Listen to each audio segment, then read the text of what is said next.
Hey, how's it going? Spencer here, and today wanted to take a look at this Dual Deck Govideo VCR that we got with you. I just took it out of the original packaging. It all looks like it's almost brand new. Pretty much, it looks like somebody took it out of the box one time and then just put it right back in there.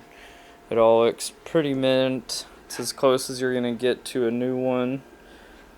This one's got hi-fi stereo built in. That's the original remote control right there. And then inside, you've got all the styrofoam and padding and everything. Let's go ahead and take a look at the controls. So you've got these doors right here that fold down. All you gotta do is push play, and then it will switch to the other deck and begin playing. Actually, that's the ×2 playback. Let's check out deck 2.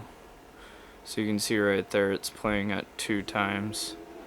So whenever you push the play button twice, it'll do 2x speed play. Right now it's just doing normal playback.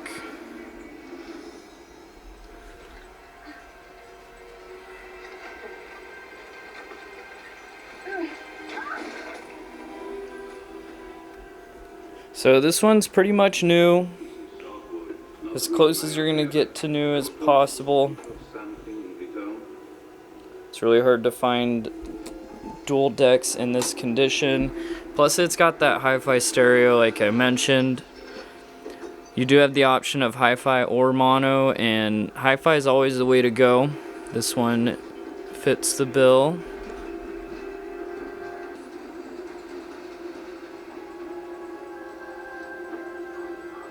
It does also have the copy tape feature, which means you can dub your movies onto a blank tape or a recordable tape. The model number of this one is GV3070X, as you can see right there on the back. And then you do have a coaxial tuner connection right there. The reason why the dual deck system is so nice isn't necessarily because you can dub with it. It's more so just because now you've got 2 VCRs instead of 1. VCRs are getting really rare, so it's good to have a backup always. And also, if you wanted to watch Titanic, you wouldn't have to get up and change the tape. You can just switch to the other deck. If you're looking to buy this machine or something like it, you can get it at SpenCertified.com. You can order online or give us a call. Thanks for watching.